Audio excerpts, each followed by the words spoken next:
indagar precisamente en sus cuentas. Pero bueno, de esto y más vamos a platicar con César Gutiérrez Priego, a quien le agradezco el que esté aquí con nosotros, mi estimado César. Un fuerte abrazote a la distancia. Nos vimos el domingo, fue un gustazo. ¿Cómo estamos, César? Muy buenas noches. Buenas noches, Rafa. Igual, un abrazo de vuelta. Incluso teníamos mucho tiempo que no nos veíamos, aunque sí interactuábamos.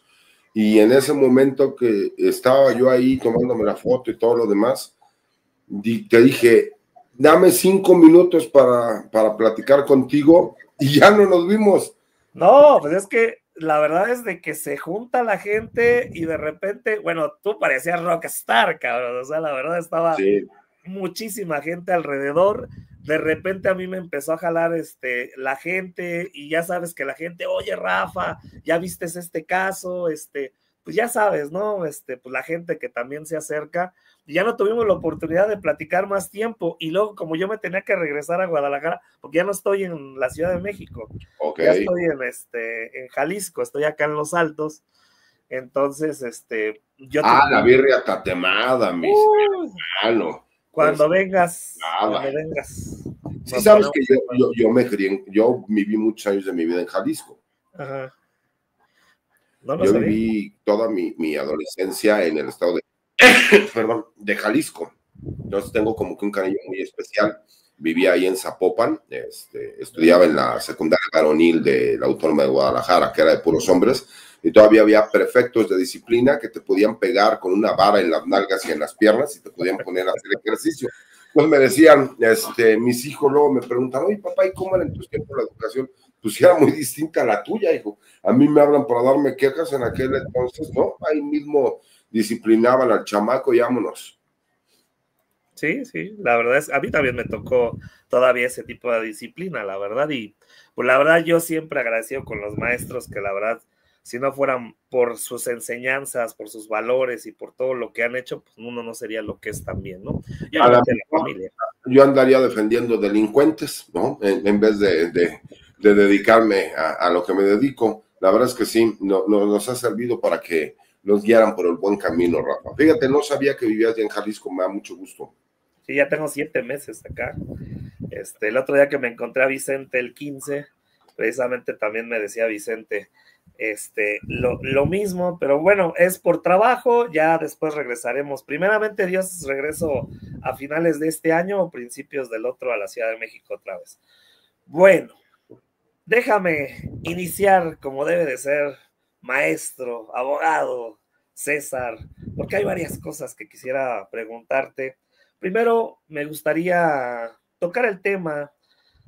Tú eres el próximo candidato, o ya eres candidato, para ser ministro de la Suprema Corte de Justicia de la Nación.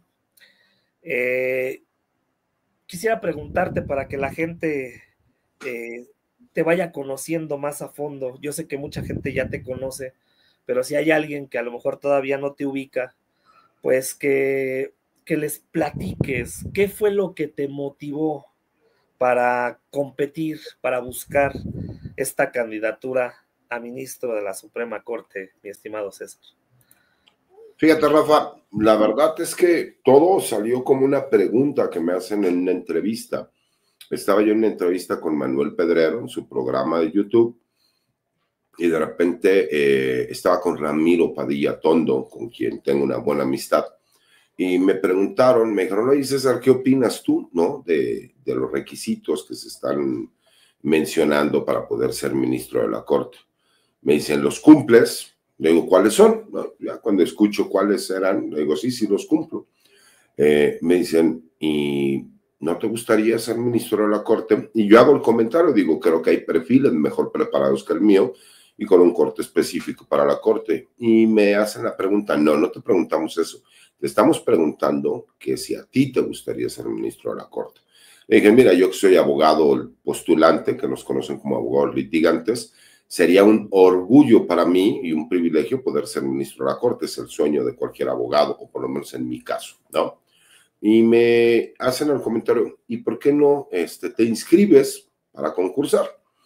La verdad es que quedó en un simple comentario y empecé a recibir muchos mensajes de la gente por las redes sociales, a mi cuenta de Facebook, en donde me decían, anímese, licenciado, inténtelo, no pierde nada. Y así poco a poco, la verdad es que me fui convenciendo y dije, bueno, ¿por qué no? Y hubo un mensaje en específico que fue el que hizo, ¿no? Una persona me envió un mensaje en las redes sociales que se me quedó muy grabado y posteriormente me lo encuentro en los tribunales y él me dice, ¿se acuerda de tal mensaje? Sí, fui yo quien se lo mandó. Y me dice, usted habla muy bonito, usted apoya la Cuarta Transformación, usted tiene una historia de vida espectacular en donde en base a la lucha, a la perseverancia, usted consiguió volverse abogado, especialista y sacar a su señor padre de la cárcel y por lo mismo usted de esa historia de vida no quiere que vuelva a suceder. Sí, pero ya estuvo bueno de que usted apoye desde afuera, hágalo desde adentro y esta es la oportunidad que puede hacerlo. Y la verdad es que se me quedó muy grabado. Hablé con mi gente cercana, que para mí es mi madre y mis hijos. Les dije, a ver, existe esta posibilidad. No sabemos qué vaya a pasar, no sabemos ni siquiera cómo vaya a estar las evaluaciones de los comités, de acuerdo a los requisitos. Nosotros cumplimos con todo, no, ese no es el problema. El problema es que no sabemos cómo se va a ir manejando esto, ¿no? Porque entras con tus... pues por supuesto con tus miedos, con tus dudas de que pueda suceder, ¿no?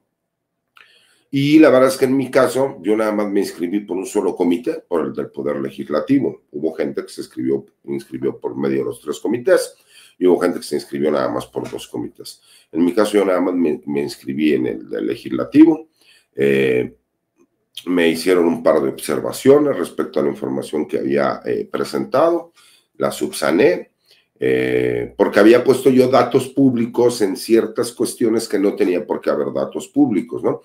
Y en una de las cartas de recomendación pongo los datos del INE y me dicen que anexara copia del INE y lo anexé y ya no tuve ningún problema. Y posterior a eso, pues se saca una lista en donde en esa lista pues, mencionan todas las personas, ¿no? Que cumplieron con el primer requisito, que era presentar la documentación junto con la solicitud que se había hecho. Para mi fortuna o mi desgracia, resulta que yo me inscribo en el comité donde se inscribe más gente, que fue el del comité del legislativo. Y la verdad es que pues, llegó un momento en que éramos pues, más de 3,000, casi 4,000 personas que aspiraban a ser ministros de la Corte. Se hace una depuración y posteriormente a eso se hace una lista de nada más 400, casi 450 perfiles que cumplíamos con todos los requisitos para poder ir a una entrevista, en donde en esa entrevista, que incluso ya son públicas para quien las quiera checar o ver, nos hacen preguntas de carácter técnico-jurídico respecto a lo que nosotros opinamos sobre ciertos puntos en específico de la ley, de la Constitución, de aplicación de normas, etc. Y nos dan 12 minutos. Yo utilizo esos 12 minutos, ¿no? De acuerdo a las preguntas que me realizan. A mí me tocó que estuvieran todos los consejeros que formaban parte del comité y me hacen diversas preguntas, ¿no? Que incluso pues, ya son públicas y están grabadas. Y posteriormente a eso, pues te dicen, bueno, vamos a evaluarlo y daremos los resultados. Y dentro de los resultados de más de 450 perfiles, ellos proponen a 40 perfiles. De entrada yo ya me sentía contento porque dije, bueno, por lo menos ya cumplimos, ¿no? En la parte académica, la parte de estudios y obviamente pues también en la parte de conocimientos cuando te hacen una entrevista de forma personal. Ya lo siguiente era la suerte. ¿Por qué? Porque la misma ley menciona que cada comité tenía que presentar 27 perfiles, 15 perfiles femeninos, porque es por ternas, ¿no? O sea, tú pones 5 ternas femeninas y 4 ternas masculinas, lo que te da un total de 27 candidatos. por cada uno de los comités, el comité legislativo, el comité ejecutivo y el comité del Poder Judicial. Y obviamente pues empiezan con la insaculación, empiezan a salir las bolitas. La verdad es que llevaban 2 días de estar insaculando. Te digo que donde más se inscribió gente fue en el comité de evaluación del Poder Legislativo. Y de repente me avisa un amigo, me dice, oye, ya están las de ministro. Perfecto, y empiezo a ver y empiezan a salir las bolitas y siguen, y siguen, y siguen, y siguen. Y de repente... el último, o sea, ya sale la bolita número 11 y te voy a ser muy honesto, Rafa, yo ya estaba pensando hacer un video para salir a agradecer, reconocer que no tuvimos la suerte de ser insaculados, pues ahí ya no tiene nada que ver los conocimientos ni la carrera, es la fortuna, y en eso veo que sale la última bolita, escucho a la consejera decir número 20, yo sabía que yo era el 20, de repente pego un grito, que tengo 3 mascotas, tengo 2 perros y un gato, que se quedaron viendo así como, ¿qué pasó? Y ya dicen mi nombre, ¿no? Gutiérrez Priego César Mario. Fui el último de todos los insaculados para candidato a ministro. Así es como aparezco yo ya como candidato. Ya posteriormente, solamente ya ves que hubo problemas, que si el Senado había mandado las listas y que si el INE las había recibido con errores, que incluso primero se habían mandado unas listas y que después eran distintas, etcétera, etcétera.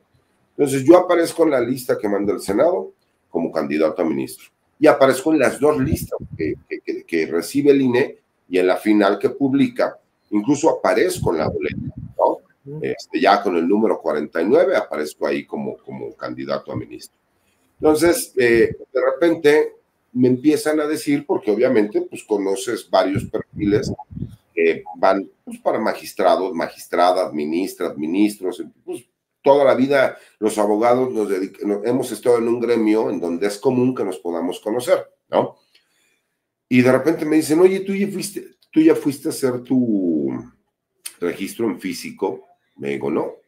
Me dice, es que te llega un citatorio y tú tienes que hacer el registro en físico. Me digo, no, pues a mí no me ha llegado ningún citatorio, pero déjame preguntar. Entonces le pido a una persona de mi equipo de trabajo de la oficina, a otro abogado, le digo, oye, apóyame marcando al INE para que nos expliquen cómo tengo que hacer el registro físico y para que nos apoyen con los datos de fiscalización que tenemos que subir, porque sí cuidan mucho esa parte de la fiscalización respecto a los topes de campaña, los gastos, cómo se van a llevar a cabo y todo lo demás. Y de repente por teléfono nos dicen, oye, ¿sabes qué? Pues es que ya chequé todos los datos, ni por nombre, ni por CURP, ni por nada me aparece.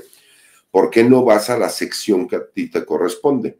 Yo iba en el Estado de México y me tocó la sección número 22 ahí en Naucalpan. Entonces, pues fui a preguntar. Cuando llego, les explico cuál es la problemática que tengo. Se portaron muy educados, muy decentes conmigo, pero me dejaron esperando como 1:10, 1:15 minutos. Y ya bajan y me dicen, ¿sabe qué? Licenciado, tenemos un problema. No aparece usted en el sistema interno del INE. Le digo, y entonces me dice, no, tuvimos que hablar a Toluca para que Toluca nos explicara qué teníamos que hacer.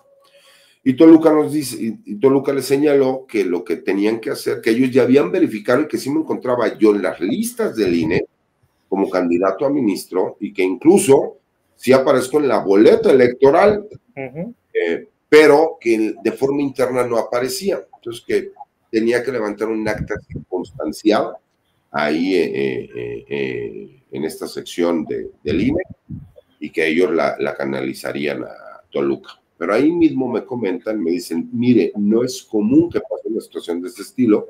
Usted vio todas las personas que llegaron, en menos de 5 o 10 minutos solucionábamos y se iban. Me dice, nosotros le solicitamos a usted, o le recomendamos más bien, que se asesore con alguien que conozca el proceso electoral.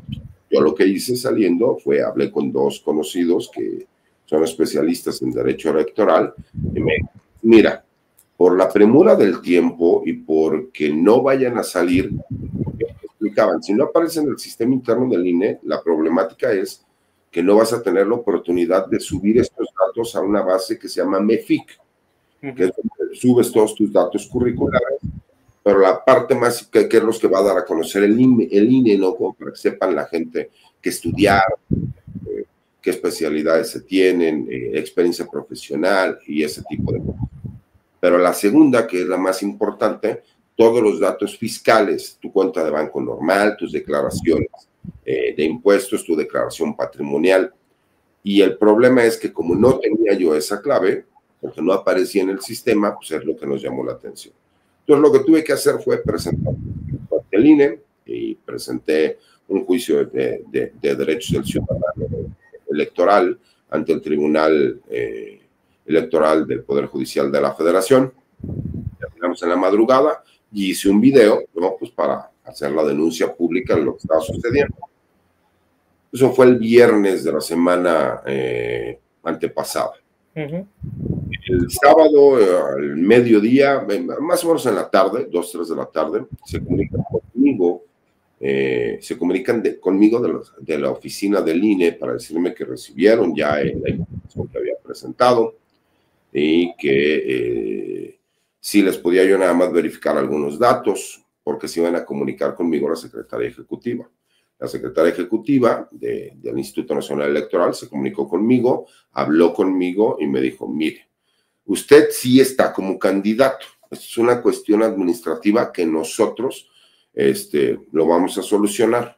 Y me lo dijo, me dice, porque aparte por mandato constitucional, aunque nosotros hiciéramos lo que hiciéramos, usted va a aparecer en la boleta.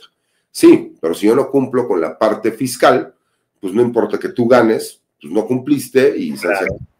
Y en cuestiones electorales, mi querido Rafa, tienes que ser muy cuidadoso porque si a ti te notifican de alguna situación que pueda ser irregular y tú no presentas un recurso de impugnación, lo puedes convalidar y ese es un problema que el día de mañana te pueden decir, ¿qué cree? Sí, ya fue usted elección, ganó, pero como convalidó este acto, pues entonces usted no se registra en tiempo y forma y con eso pues ya no puede ser usted ministro, ¿no? Te bajan. Así es. Su coordinador de asesores, un doctor muy educado también, me apoyó con las áreas administrativas del Instituto Nacional Electoral y arreglaron la situación, me mandaron el correo electrónico en donde ya aparecían las claves, ya me pude yo conectar de FIC, subir todos los datos que se necesitaban, que no era tan sencillo como yo pensaba. Yo dije, pues ahorita tuve que hablarle al contador y que me mandara varios datos y cosas de estilo.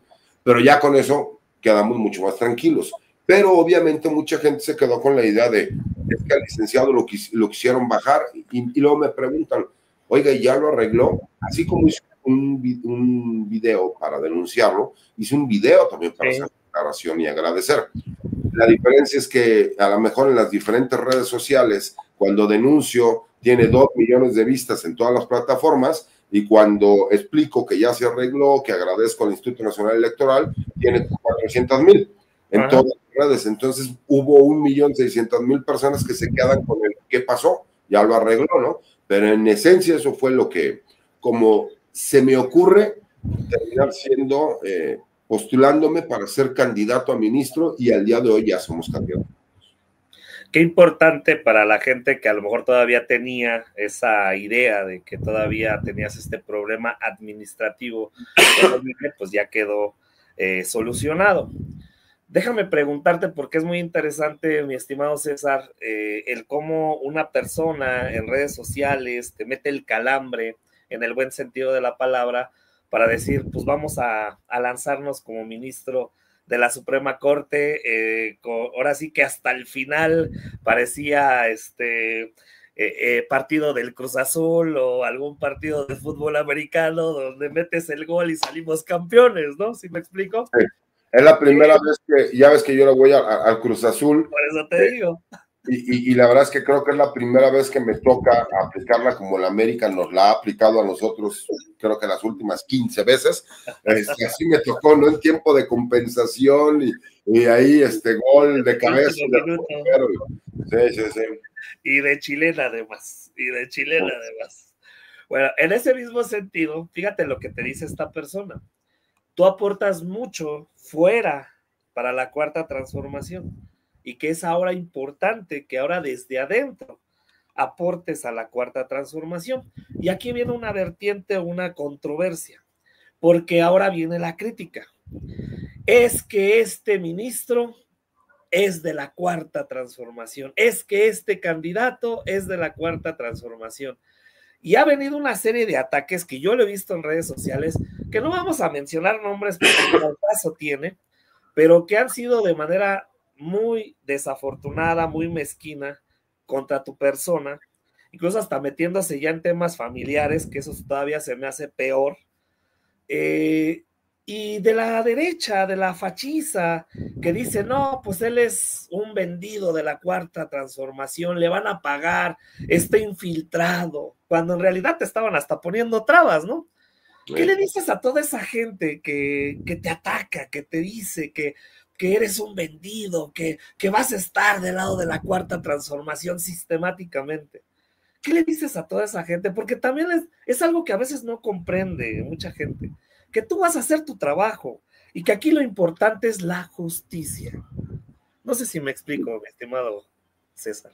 No, por supuesto que te explica, Rafa. Fíjate, yo para todas las personas, y a lo mejor es un comentario que tengo muchas ganas de decirlo porque así fue, mucha gente ha criticado, ¿no? El hecho de que yo pues tenga simpatía por la cuarta transformación, y lo he dicho, yo por mi experiencia de vida personal, que mi padre en su momento fue zar antidrogas de México, general de división, y que lo acusaron de supuestamente estar coludido con al narcotraficante que la única vez que estuvo detenido lo detuvo mi padre, que públicamente he dicho que todo esto viene relacionado por una investigación que mi padre realizó en contra de un grupo de narcotraficantes del estado de Colima, que eran los Amezcua Contreras, y que hemos demostrado con documentos y con audios y con todo lo que se puede realizar en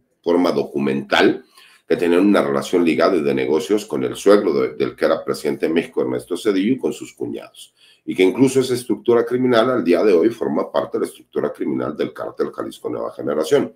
Y entonces mucha gente trató de utilizar a lo mejor el tema de mi señor padre. Y pues yo lo que en algún momento dije, le dije, miren, toda la mierda que me tiraron toda la vida, toda la mierda la junté. La junté y con esa mierda hice una carrera. Hice una carrera, me hice de un nombre y me convertí en uno de los mejores profesionistas de lo que yo me dedico. ¿Y por qué fue así, mi querido Rafa? Porque yo creo que todas las personas encontramos motivaciones en diferentes cosas. Yo encontré siempre una motivación en poder sacar a mi padre de la cárcel. Pero tenía la problemática de que tenía que ser primero abogado, después tenía que ser abogado especialista en derecho penal y después tenía que ser abogado con una subespecialidad en derecho penal militar. ¿Para qué? Pues para poder yo defender todos los asuntos que están relacionados con las 16 causas penales que tenía mi señor padre. Porque cuando pasa lo de mi papá yo tenía 20 años. Yo lo he dicho públicamente, incluso existe en toda la información y es un hecho público y verídico que yo fui secuestrado por personal militar y que fui torturado. Y eso no quita que yo soy un hombre institucional. Yo defiendo al personal militar, distinto a defender a la Secretaría de la Defensa Nacional o a la Secretaría de Marina. Porque una cosa es la institución, que siempre va a ser una gran institución, y otra cosa es el personal. Claro, puede haber personas que dirijan una institución que sean nefastos y que sean corruptos, pero el personal militar y el personal naval, pues me parece que es lo que han hecho grande a esas instituciones. Entonces, cuando tú empiezas a escuchar este tipo de comentarios, mi querido Rafa, es porque no tienen argumentos como para poder desvirtuar algún comentario que yo hago en temas de seguridad pública o de seguridad nacional o en un tema con alcances jurídicos, porque si algo me he dado cuenta que sucede mucho en los medios de comunicación, en especial en las redes sociales, es que hay personas que pueden ser muy inteligentes, pero como no les generan a lo mejor mayor temor, pues a lo mejor la popularidad es muy baja y no le hacen ningún tipo de comentario. Pero como se dan cuenta que en el caso de mi persona, pues sí tenemos cierto pues, cierto prestigio, cierto nombre, cosa rara, hemos compaginado muy bien con la gente se ha identificado a lo mejor con la lucha que yo tuve toda mi vida, ¿no? Y lo he dicho públicamente, si ser hijo de mi señor padre me va a costar no ser ministro, lo pago con mucho gusto, ¿no? ¿Por qué? Porque además así son las cosas. Yo siempre he dicho que mi padre es inocente, pero siempre he tenido los documentos para poderlo demostrar. Y a diferencia de muchísimas personas, ¿no?, que les gusta hablar y que se dicen especialistas en ciertos temas, que se quedan única y exclusivamente con la parte oficial, ¿no? Es que oficialmente dijeron eso, sí, pero ya lo viste toda la causa penal que hubo posteriormente. Todo eso me dio las tablas, mi querido Rafa. Y de esas cosas increíbles que te pasan en la vida, dime cuántos especialistas en derecho penal militar conoces. Y yo se lo pregunto a la gente en general, civiles.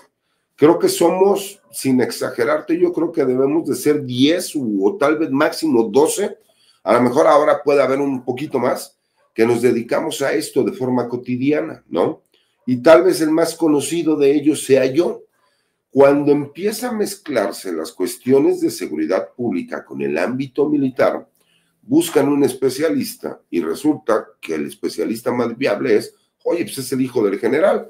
A ver, empiezo a tener interacciones, primero en medios de comunicación corporativos, y ya después cuando viene este boom en las redes sociales, incluso yo tomo la decisión de incorporarme mejor en las redes sociales para tener mayor cercanía con la gente, y porque también tuve un par de situaciones por ahí.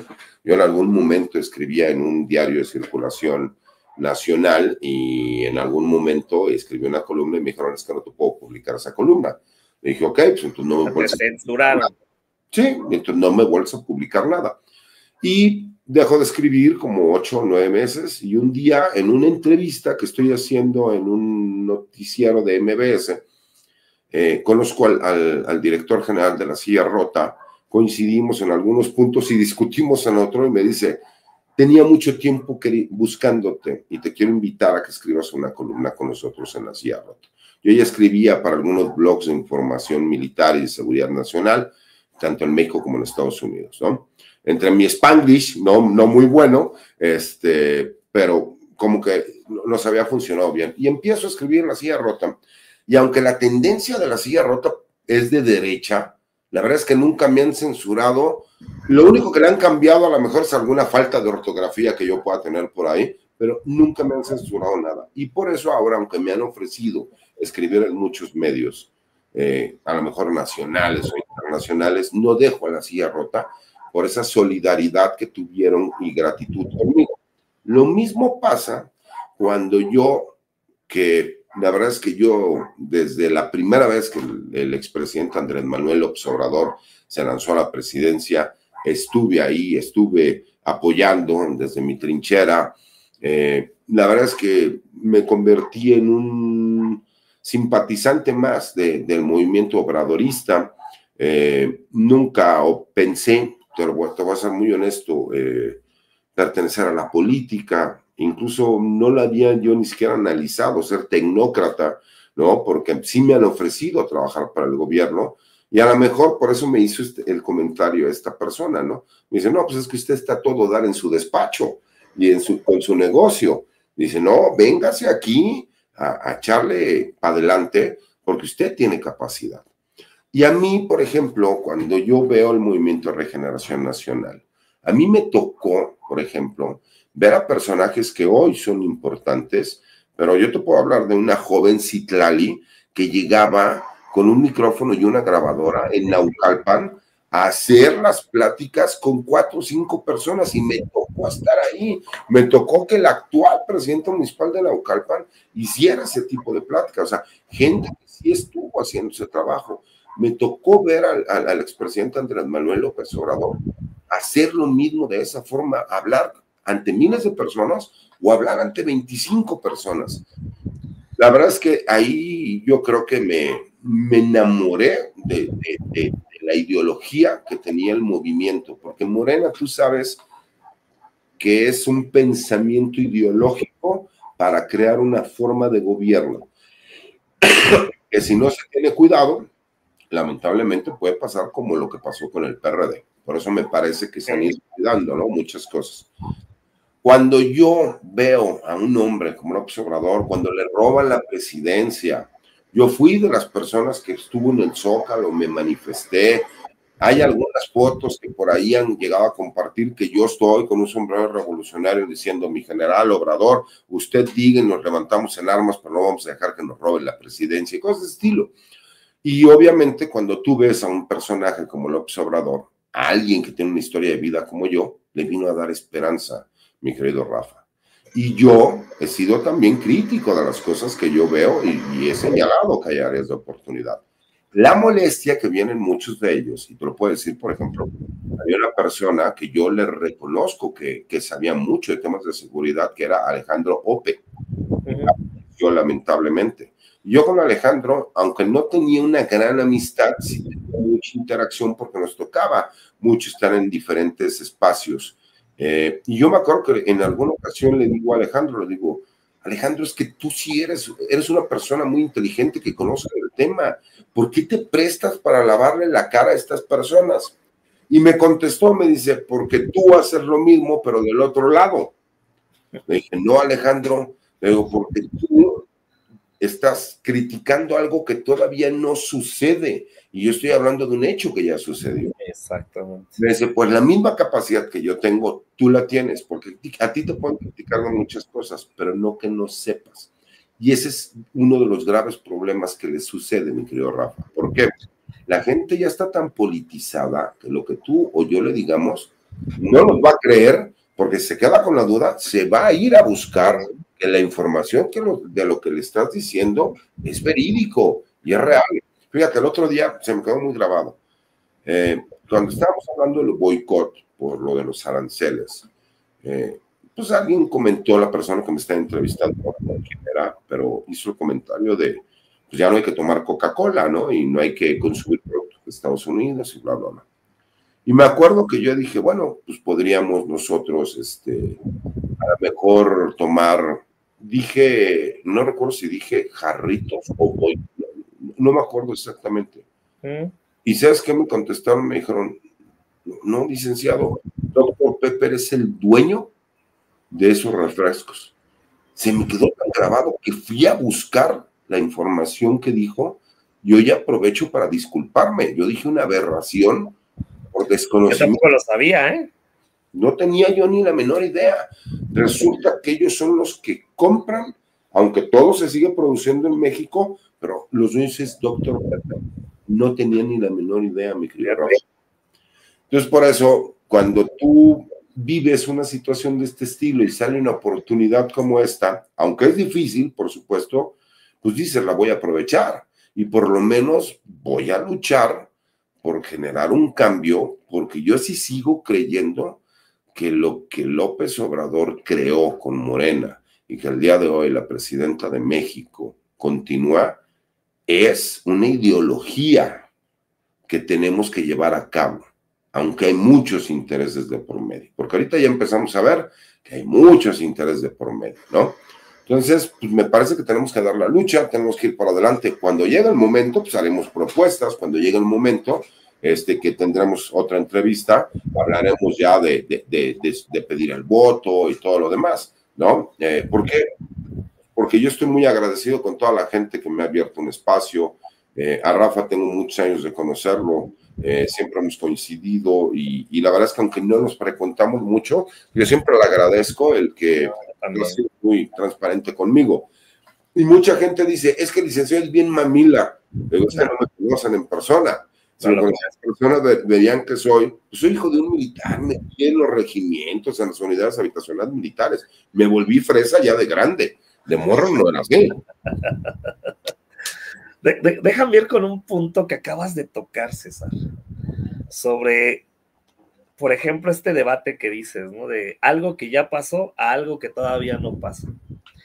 Esta narrativa golpista, porque hay que decirlo, es golpista, que van a intereses económicos, a intereses extranjeros, a intereses corporativos, de narcopresidente AMLO, que lo vivimos y que todavía siguen a Abel Hernández con esta narrativa.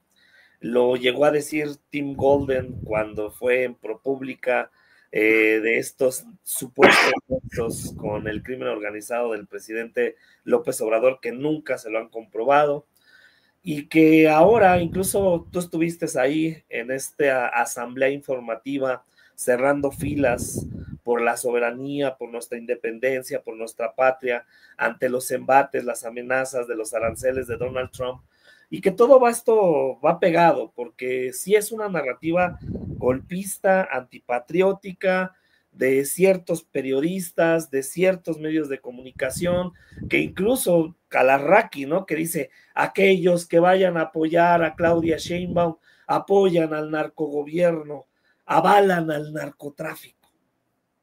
Y quiero ir con esto porque ya ven que salió la foto de el abogado, el asesor del Mayo Zambada, Juan Pablo Penilla, que sale con la presidenta Claudia Sheinbaum.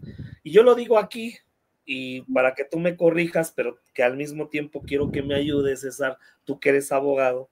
Yo decía, a ver, no hay un delito sacarte una selfie con alguien que no conoces y que resulta pues ser abogado del Mayo Zambada. Y siendo abogado del Mayo Zambada tampoco es un delito, porque a final de cuentas pues él es su abogado y está en su derecho tanto él de ser defendido como de tener un representante legal. Entre toda esta narrativa, dame tu opinión, César, porque creo que es muy importante, tú que sabes las entrañas de todo esto, pues tumbar esa narrativa, ¿no? Golpista, antipatriótica, de juntar el tema del narcotráfico con el tema de la presidenta, con el tema de los aranceles, porque dice Donald Trump o la Casa Blanca una cosa y luego dice otra. ¿Qué opinión tienes, César? Fíjate, a mí, en primer lugar, se me hace muy buena la pregunta y te quiero ser muy claro, mi querido Rafa. Esto tiene que ver con estrategias para debilitar a un gobierno que tiene demasiada aceptación. Y lo vimos en su momento con el presidente Andrés Manuel López Obrador. Hay que recordar dónde inicia todo esto con el expresidente Andrés Manuel López Obrador. Cuando él va a una gira a Sinaloa, que va al Triángulo Dorado, recordemos que la mamá de Joaquín Guzmán, ¿no? El Chapo Guzmán, la señora se entera que ve al presidente y va a querer buscar al presidente y le pide a los compañeros periodistas, ¿no? Yo no soy periodista, pero digo compañeros, ¿no? Porque todos somos mexicanos, clase medieros, aspiracionistas y agradecidos, a diferencia de los que no son agradecidos, que les pide que si pueden decirle al presidente que le pueda ella ir a entregar una carta que por humanidad quiere solicitar una visa humanitaria para poder ir a despedirse de su hijo, o que por lo menos su hijo tenga una última carta porque ella siente que ya nunca lo va a ver. Y el presidente dice, ¿cómo una mujer de más de 70 años con problemas para caminar va a venir a verme? Y en un gesto de caballerosidad, el presidente va y saluda a la señora. Lo que quieran inventar, interpretar, eso es otra cosa. Porque no me van a decir que fue como con el tránsito, ¿no? Llegó, saludó a la señora de mano y ahí le dio $5 millones. O sea, son, con todo respeto, voy a decir una palabra fuera de lugar y ya ahora que aspiramos a ser ministros de la Corte no podemos hacerlo, pero me parece que esas son fantasías mentales que se hace la gente y que tratan de inventar narrativas. Eso fue más que suficiente para que dijeran que el presidente de México tenía un pacto con narcotraficantes. El segundo hecho fue el Culiacanazo. Cuando pasa el Culiacanazo, entonces dicen que el presidente, al ordenar que se soltara Ovidio Guzmán, porque recordemos que derivado de que se llevó mal el operativo, porque querían que la Guardia Nacional estuviera trabajando con el ejército, cuando el ejército todavía no terminaba de instaurar los anillos de seguridad, es cuando de repente no se llevan a Ovidio Guzmán de forma inmediata, no hacen el traslado, y sale la gente del cártel de Sinaloa y va a una unidad habitacional militar y amenaza a la familia de los militares que viven ahí en el estado de Sinaloa, a las 2 unidades habitacionales militares. Y el presidente toma la decisión de que no podía poner en riesgo a la familia de los militares, porque imagínate lo que hubiera pasado al saber los militares que sus familias habían sido atacadas por miembros de la delincuencia organizada, pues eso hubiera podido terminar muy mal para todas las personas involucradas. Y el presidente toma la decisión y de ahí inician con una narrativa de narcopresidente, sin una sola prueba. Y tenemos a una periodista como Anabel Hernández, que ella misma dice que ha investigado a Andrés Manuel López Obrador por más de 10 años y que nunca ha encontrado nada y que ella puede dar su palabra y puede dar su prestigio como periodista, que no hay una sola evidencia en contra de Andrés Manuel López Obrador. Y de repente, de la nada, cambia el discurso, ¿no? Pero en su momento esta narrativa les ayudó para una cuestión, mi querido Rafa, que es, imagínate los niveles de aceptación que tenía el presidente, como cuando inicia el sexenio, cuántas gobernaturas tenía el PRI y cuántas gobernaturas tenía el PAN. Al día de hoy, cuántas gobernaturas tiene el PRI y cuántas gobernaturas tiene el PAN. Nada más para que vean la gran diferencia de lo que fue el fenómeno Andrés Manuel López Obrador, Morena y la Cuarta Transformación. Al día de hoy, que tenemos a una presidenta con los niveles más altos de aceptación en lo que yo tenga conocimiento de historia en este país, que es un 85%, lo que te demuestra es que de continuar esa alzada, mi querido Rafa, si cuando ella gana con un 63% de la votación y ahorita tiene una aceptación del 85%, eso significa que hay un 22% de gente que no votó a favor de ella, que hoy acepta y reconoce que el trabajo que está haciendo como presidenta de México es bueno y lo apoya. Eso a la oposición, ¿de qué le sirve? Pues de nada, porque lo único que demuestra es que de continuar las cosas así, terminaría desapareciendo como partido político tanto el PRI como el PAN. El beneficiado, podríamos decir, podría ser Movimiento Ciudadano, que se queda en las sombras, es el partido más joven, que hay que reconocer que aunque tenía muy mal candidato, supo ir a un mercado de votos cautivo que era muchos jóvenes y que a lo mejor la estrategia supieron enfocarla por ahí. Pero el PRI y el PAN que no tienen propuestas cuando ven una situación de este estilo, ¿qué hacen? ¿Sabes qué? Vamos a continuar con la narrativa de narcogobierno. Recordemos que incluso la candidata Xochitl Gálvez se atreve a decirle en un debate en el INE a la candidata, en aquel entonces soy presidenta, doctora Claudia Sheinbaum, que era una narcocandidata y que incluso en ese momento le dicen, usted no puede hacer aseveraciones de ese estilo ni puede faltarle al respeto. Y posteriormente sabemos que incluso fue multada por ese hecho. Estas narrativas que tratan de crear, recordemos que inician también pues, con la detención o entrega pactada o secuestro, no sabemos a ciencia cierta qué pasó con Ismael El Mayo Zambada, aunque él señala en 2 cartas que ha firmado, porque no las ha escrito a él obviamente, las ha escrito el abogado, y hay que recordar que el abogado pues es un abogado que se dedica al manejo de medios de comunicación, porque es especialista en crimen organizado. Él ha sido abogado de la mafia, de la yakuza, es un abogado que sabe y aparte ya fue fiscal también federal, entonces conoce cómo manipular los medios por ambos lados. Y ahí lo que nosotros vemos es que inician con una narrativa como lo que tú me decías, es que el abogado del Mayo, ya ven como si son narcotraficantes, pero además pasó que el que aparece en todas las fotos ni siquiera es abogado del Mayo, un socio de él, que en su momento estuvieron asociados, está como representante de la defensa norteamericana en México. ¿Por qué? Porque él promueve un amparo en México que le sirve para lo que están llevando en Estados Unidos, en donde dice, yo, de acuerdo a los tratados internacionales, fui secuestrado y hay un secuestro transfronterizo y existe incluso un tratado internacional entre México y Estados Unidos para que no vuelva a pasar eso, porque ya nos pasó con los Uno, con el doctor Álvarez Machain, con los Jan Palacios, que en México los secuestraban, pero se los entregaban a Estados Unidos y Estados Unidos decía, oh, pues es que aquí ya me llegó sin ningún problema, ¿no? Entonces, para que no pasen esos actos de magia, por eso se firmó ese tratado internacional. Son partes de estrategias jurídicas. Cada quien sabe a quién defender o no, esa es una cuestión completamente distinta. Pero mi querido Rafa, dime quién en su sano juicio puede no entender que Estados Unidos, y yo lo he dicho y lo dije desde hace varios meses, ¿no? Ahora ya la gente cambia el comentario, pero hay que recordar, yo lo dije, esto es una guerra comercial que Estados Unidos está teniendo contra todo el mundo. Esa guerra comercial se está mezclando con temas que tienen que ver con grupos criminales, seguridad pública y seguridad nacional.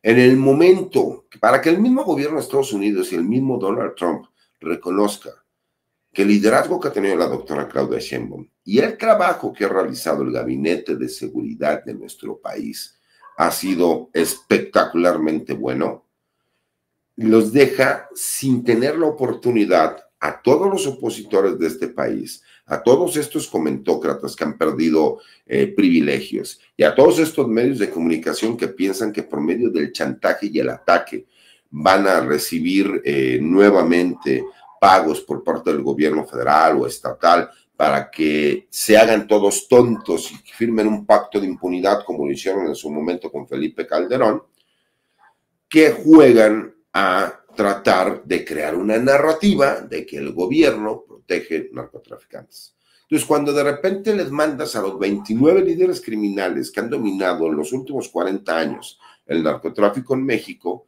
lo que, en vez de reconocer lo que se hizo, ahora lo que hacen es decir, no, lo que hicieron fue mandar un tributo porque lo que quieren es, ya dijeron que Rocha Moya, que Américo Villarreal, después inventaron que el presidente López Obrador, y hay un hecho que yo lo señalé, ¿no? Porque ya ves que manejaron lo de estos aviones espías que supuestamente estaban en el rancho del presidente, del expresidente, porque iban por él.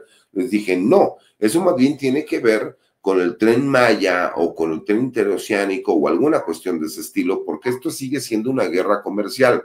Como ya no nos pueden seguir presionando porque México no está haciendo el trabajo de frenar el fentanilo, pero resulta que ya se bajó al 50%, que además se han estado agarrando más ciudadanos norteamericanos que quieren cruzar drogas hacia los Estados Unidos e introducir armas, que a nosotros nos terminó funcionando de una forma espléndida, pues ves que cambia la narrativa. Entonces ahora quieren inventar que supuestamente China dio recursos para el Tren Maya porque para ellos lo ven tan espectacular y con tanta infraestructura que cómo es posible que el gobierno mexicano solo y sin deuda haya podido crear un tren de ese estilo, porque siguen buscando la forma de presionar al gobierno mexicano porque lo que quieren es recursos naturales, control de decisiones en nuestro país, porque así lo tuvieron siempre con los gobiernos del PRI, después del PAN y luego otra vez con el PRI, hasta que llegó el presidente Andrés Manuel López Obrador, les dijo, aquí hay reglas, si no las siguen,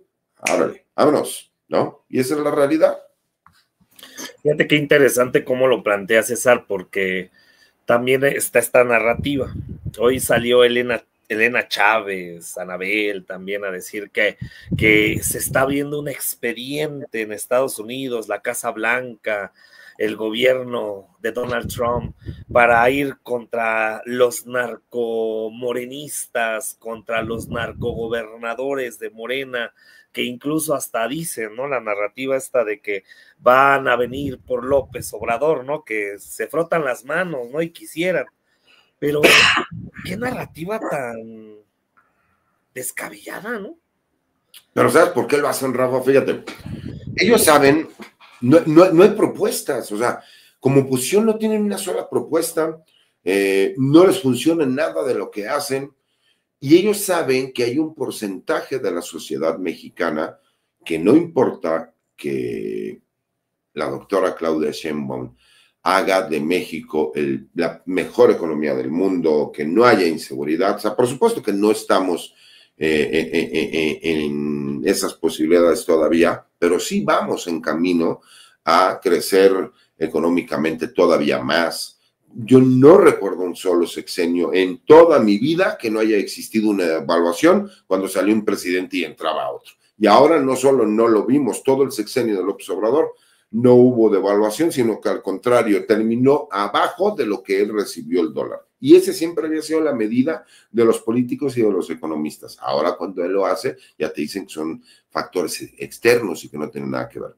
Pero acuérdate que todos estos políticos, estos tecnócratas, estos comentócratas, lo que hacen es hablarle a ese porcentaje de la sociedad que no importa lo que haga la Cuarta Transformación, no importa lo que haga la doctora Claudia Sheinbaum, nunca van a estar de acuerdo y nunca van a votar por ellos, porque se creen superiores. Incluso gente que tú los ves y dices, por el amor de Dios, o sea, ¿de dónde te crees fifí, no? O sea, no tienen ni la capacidad económica, ni intelectual, ni los medios, ni nada como para creerte fifí y querer denostar a personas que en base al trabajo, al esfuerzo, hacen lo necesario. Como ellos saben que eso les da a ellos la posibilidad de seguirse manteniendo como partido político, por eso hacen ese tipo de guerras. Recuerda lo que dijo Castañeda, guerra sucia, pero sucia en serio. Tal cual. Los ves creando narrativas y porque además nunca había sido tan fácil criticar a un gobierno de la presidencia sin que te pasara nada. Ahora que hablan de tiranía, de militarización, ahora los periodistas pueden salir y decirle al presidente lo que tú quieras o a la presidenta con faltas de respeto espectaculares y no ha pasado nada. A nadie lo han secuestrado, a nadie lo han golpeado, a nadie lo han torturado, a nadie lo han privado de la vida. Por lo menos no han inventado todavía esa. Vemos a un personaje como Reina, que va a la mañanera a hacer su show personal, que la presidenta incluso le tiene la paciencia, con la falta de respeto para los demás compañeros reporteros que están ahí con ella, que es lo que me parece que tendría que respetar, y para la audiencia, que es quien lo está recibiendo. Y aún así, ¿cuándo has visto que le haya sucedido algo? Cuando Reina incluso se quejó, que le dijo a la presidenta, no, Reina, hay que llegar temprano para entrar al sorteo, porque están mal acostumbrados a siempre recibir un trato VIP. Entonces, a ti que te ha tocado aventarte todas esas, sabes lo complicado. Sí. Aún así, siempre hay una fila para los medios de comunicación empresariales, ¿no? Para todos. Para todos, para cuando quieran ir, aunque no vayan a la tómbola, tengan un lugar para poder dar la nota. Entonces, es muy fácil siempre criticar, ¿no? Como a mí me decían, no, bueno, pues es que él va a ser ministro porque es candidato del ejército. A ver, claro que tengo una afinidad con los elementos de las Fuerzas Armadas, pero ¿cuándo has visto que salga la Secretaría de la Defensa Nacional y dice, ay, sí, el ministro César? Pues no, ellos son institucionales, ¿me explicó? Y aparte lo hacen como que muy fácil. No, es que él va a ser ministro porque como él lo apoya a Morena, yo no pertenezco a Morena, yo soy simpatizante de la Cuarta Transformación, ¿no? Entonces, todo ese tipo de cosas que es tan fácil decir, difamar, hacer, pues es muy fácil hablar, mi querido Rafa, pero hay que tener una vida de trabajo y de esfuerzo para poder llegar y conseguir esto. Para mí incluso es un reconocimiento a mi trayectoria como jurista.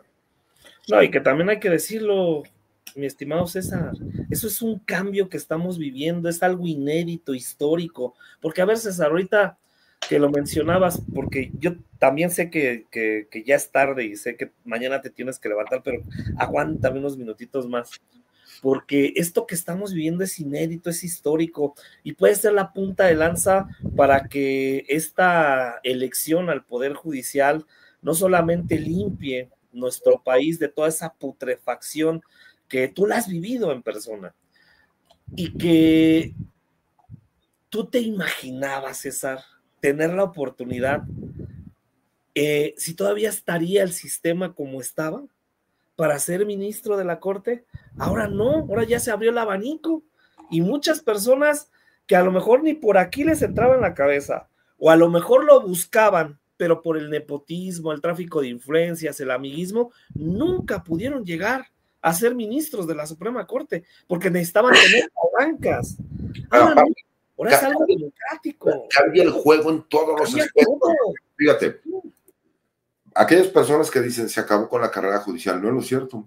No se acabó con la carrera judicial porque seguirá existiendo carrera judicial para toda aquella persona que quiera ser oficial secretario, que quiera ser actuario, que quiera ser secretario de acuerdos. Pero ahora van a tener una gran ventaja. No van a tener la necesidad de tener un padrino que sea juez, o magistrado, o ministro, para tener la posibilidad de ir y hacer un examen, pasar el examen y que se te acepte y se te reconozca para que puedas ser juez o magistrado. Porque políticamente, pues el ministro siempre era alguien propuesto por el presidente de la República y ratificado por el Senado, ¿no?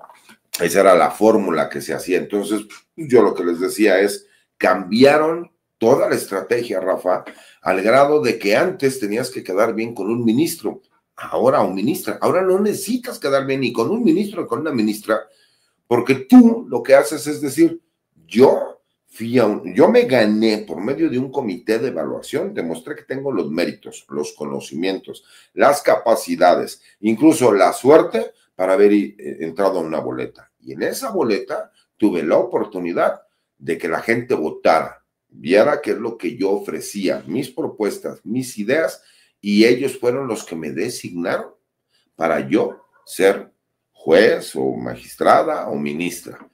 ¿Qué le vas a deber tú a una magistrada o a una ministra si tú el día de mañana quieres contender para subir a ser magistrada o a ser ministra, si no necesitas de ellos? Porque va a haber 3 comités de evaluación que tú te puedes inscribir a los 3 o a 2 o a 1, en donde tú vas a competir de forma directa porque sabes que tienes las capacidades técnico-jurídicas para poder hacerlo, y además tendrás el pase directo en caso de que quisieses repetir, ¿no?, en el puesto en donde estás para poder competir. Me parece que esto tiene que ver incluso con la transparencia, pero con esto le cambiaste al nombre del juego todo, mi querido Rafa, porque ya no tienen que quedar bien los de abajo con los de arriba, porque no necesitas que te recomienden, tú vas y te inscribes de forma directa, porque es público, hasta por computadora lo puedes hacer.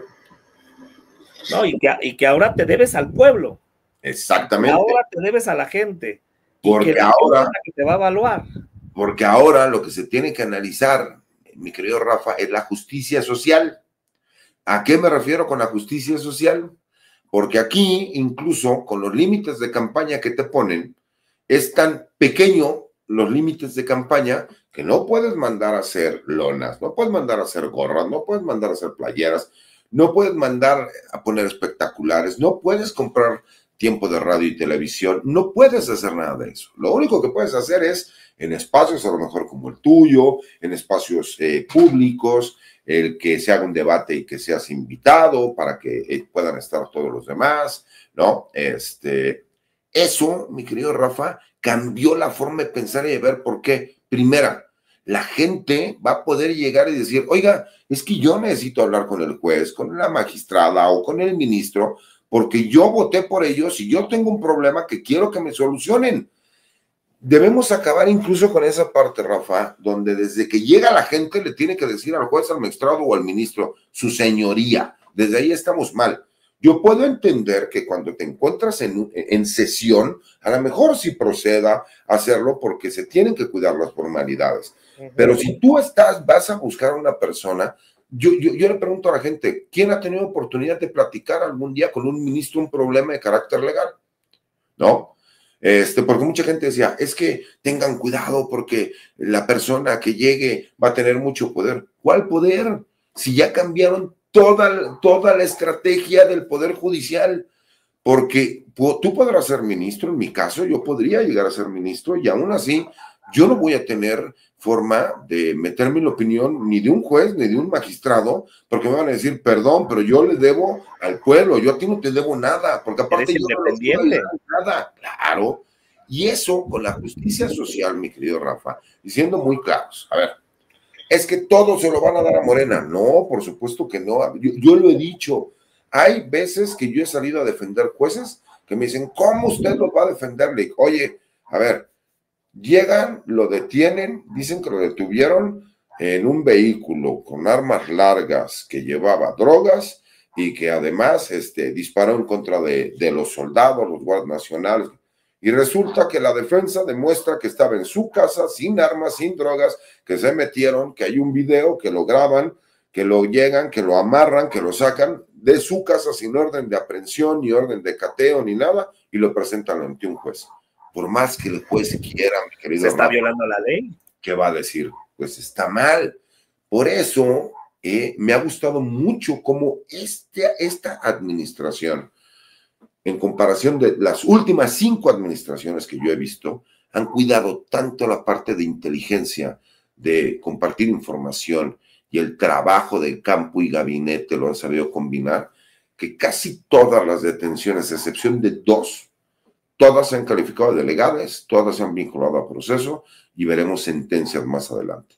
Eso me parece que es muy importante porque el día que un ministro, aunque no sea de su facultad, se siente una vez cada semana a atender a la gente, o una vez cada 15 días, porque depende de cómo esté la agenda, a recibir a cualquier persona que tenga un problema de carácter legal, en ese momento tú puedes agarrar y decirle, mire, esto no es del ámbito de mi competencia, pero aquí tengo una persona que nos va a ayudar para solucionar su problema. ¿Sabes cuántos problemas legales hay, mi querido Rafa, que se podrían arreglar en 5 minutos, te lo juro? Nada más que hubiera voluntad. ¿Sabes cuántas personas siguen en la cárcel porque no tienen para pagar la pena que les impusieron? ¿Sabes cuántas personas siguen sin poderse divorciar porque no tienen para pagar los mentados oficios que tienen que mandar al registro civil? Pues hay tantas cosas que se podrían hacer para que la gente no tuviera que estar batallando. ¿Cuántas herencias la gente tiene problemas y no puede regularizar? La gente que quiere regularizar su tierra, porque a lo mejor antes era ejido o tierras comunales, pero muchos ya optaron por la propiedad privada y no saben cómo hacer. Todo eso se podría apoyar y se podría hacer. El problema es que no hay voluntad. ¿Y cómo te vas a andar juntando con la raza? Y esa es la diferencia, mi querido Rafa. Creo que tenemos que tener justicia social. Claro, también hay que defender al empresario cuando se le tenga que defender, pero también hay que cobrarle cuando se le tenga que cobrar. No es posible que defendamos a una persona que es mega multimillonaria y que no paga impuestos y que todavía se haga el digno, ¿no? Pues no, si legalmente tiene que pagar impuestos, que los pague. Y si legalmente no los tiene que pagar, sale y se dice, no los tiene que pagar por esto, pero darle la cara. No lo haces por la espalda, a escondidas, ¿no? Por eso creo que es tan importante que el Poder Judicial sea mucho más público, ¿no? Para evitar, ¿no?, toda la corrupción que existe en algunos lugares. Yo sé que andas bien apurado, César, pero para cerrar un tema que va ligado con el tema de Salinas Pliego. Primero, agradecerle a Rolín Sainz por su superchat. Dice, Rafa, ayuden a difundir trayectoria de candidatos a ministros, ministras, magistradas, magistrados, jueces, juezas. No todos los candidatos son como César. Totalmente de acuerdo. Estamos buscando otros perfiles. Esperemos que nos den pauta y pues ya les estaremos avisando, pero sí, hay varias candidatas y candidatos que ya tenemos contacto, nada más que algunos están esperando pues los momentos electorales. César, hoy se dio un tema muy interesante porque Lenia Batres, la ministra del Pueblo, se levanta de esta sesión y dice, no voy con ustedes por el tema del amparo de Ricardo Salinas Pliego y que ella solicita que la Unidad de Inteligencia Financiera investigue, indague pues las cuentas de Ricardo Salinas Pliego. Quiero que me comentes sobre este tema, ¿cuál es tu opinión? Y quiero que también tocar el tema de estas amenazas de Ricardo Salinas Pliego a Vicente Serrano, a Jorge Gómez Naredo, a Víctor Aramburu, a otros periodistas que pues que están siendo amenazados, demandados y que tienen todo nuestro apoyo y solidaridad ante estas chicanadas y estas presiones de este magnate usurero que pues no quiere pagar sus impuestos, más de 65 mil millones de pesos, y que pues se lanza de una manera tan mezquina con esta Lenia Batres. Dice que deje de mentir la ministra burra y celebra la cordura de sus compañeros ministros al no dejarla juzgar con objetividad e imparcialidad. Ya sabemos cómo se expresa Ricardo Salinas Pliego.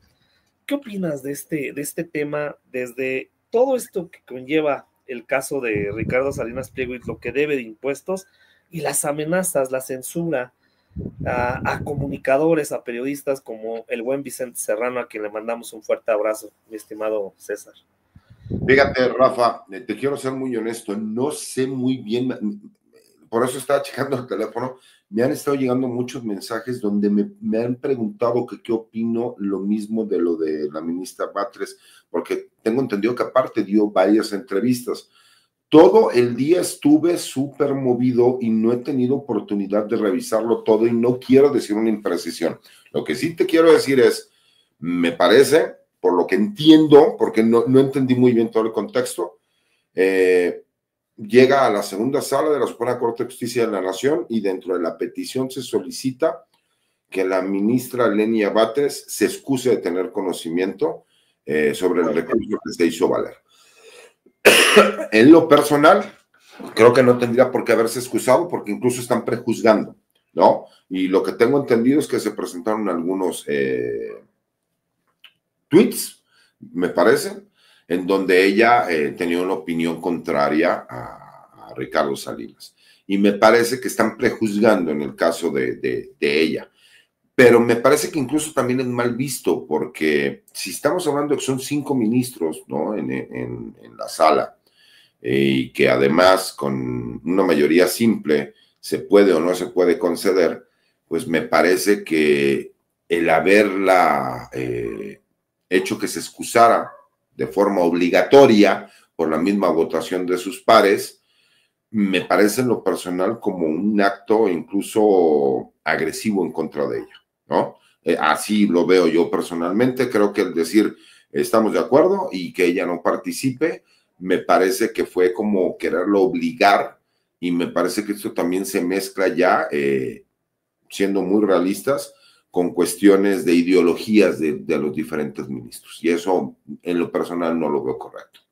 Respecto a lo que ha hecho Ricardo Salinas con Vicente Serrano y con todos estos compañeros, tengo entendido que también Hans Salazar y varios de ellos, yo te puedo decir, y te lo digo abiertamente, yo he estado en las reuniones que se han tenido vía electrónica con varios de los equipos jurídicos, porque yo soy amigo personal de Vicente Serrano, nunca he negado a mis amigos y nunca lo voy a hacer, eso espero, ¿no? A mí se me quedó muy grabado de niño, ¿no? A Judas que Jesucristo le dice, y antes de que termine la noche me vas a negar 3 veces, y él cómo cree maestro si yo jamás lo voy a hacer, y dicho y hecho, ¿no? Entonces para mí es muy complicado, incluso luego me ha costado, y he tenido costos políticos y sociales complicados, pero jamás niego a mis amigos, ¿no? Y en lo personal creo que es un abuso de poder lo que él está realizando. Recordemos que él ya había presentado una denuncia en los Estados Unidos y él ya había presentado también una denuncia en el estado de Jalisco. Curiosamente no entiendo por qué la jurisdicción se fija en el estado de Jalisco y me parece que esto tiene que ver con un interés en donde él pueda tener control a lo mejor en los juzgados. Digo, ahí estoy especulando, pero yo sí te puedo decir que a mí ya me ha tocado defender asuntos en contra de Grupo Salinas. A mí me tocó en su momento pertenecer a la defensa de Fidel Curi, aquel que fue dueño del Veracruz y que tuvo problemas con él, y que nos aventamos más de 3 años para sacar al señor Fidel, ¿no? Que tampoco es una blanca paloma, pero bueno, a lo que voy es, estamos hablando de que sí es un peso pesado en esas cuestiones, los abogados que tiene Ricardo Salinas, porque además tiene centenares de abogados como para poder hacer las cosas, ¿no? A mí ver que una persona, porque aparte él en sus redes sociales lo dice, pues yo no sé si les gane o no les gane, pero de que les va a costar dinero, les va a costar dinero, y a mí el dinero me sobra, se me hace una patanería y un barbaján de lo peor, porque yo creo que si algo engrandece a una persona es que pueda tener los defectos que tenga. Lo más importante en esta vida es reconocer las limitantes que se tienen. ¿Y a qué me refiero con las limitantes que se tienen? Él sabe mejor que nadie que si supuestamente un grupo de youtubers lo hicieron que su banco perdiera $1,000 millones, según él, pues entonces, ¿qué tan frágil debe de ser su banco para que un grupo de youtubers lo pudieran hacer? Imagínate si sale el New York Times y saca una publicación, se va a acabar todo el banco. Me parece que fue un pretexto, porque aparte él sale a faltarle al respeto a varios funcionarios federales. Recordemos lo que hacía con la senadora Citlali. O sea, me parece también que pues sí queda muy claro que es un hombre muy poderoso y que la gente no se quiere meter con él y que todo el mundo le da la vuelta, ¿no? Esa es una realidad. Pero yo en lo personal sé que a lo mejor, por cómo se va a dar el proceso, podría yo llegar a estar impedido de participar en la defensa, pero sí estoy ahí. Yo chequé lo penal en su momento cuando denunciaron a Vicente y a varios personajes, ¿no? Y checamos también lo de Estados Unidos. Yo me coordiné con algunos abogados de Estados Unidos. Digo, ya estoy hablando de más, pero es una realidad, ¿no? O sea, sí hicimos el trabajo. Y en esta, por ejemplo, yo estoy ahí como abogado de Vicente y tenemos otro despacho que nos está apoyando también para con Vicente porque tenemos esa situación de que muy posiblemente yo esté impedido para poder llevar el asunto más adelante. Sí, obviamente por ser candidato a ministro, que se entiende, ¿no? También hay que comentárselo a la gente para que no vaya a caer y no vayan a decir que hay un conflicto de intereses. Exactamente. Que eso también es muy importante. Nada más ya para cerrar, porque sé que ya me excedí, César, perdóname. Dice Logi 33, gran plática. ¿Qué opina usted de gente que abusa a propósito del sistema, de denuncia, sin fundamento, ni evidencias, pero dura años? ¿Cómo cambiar esto en un nuevo sistema para juicio vigentes y nuevos? Saludos. Gracias, Logi 33, mi estimado César.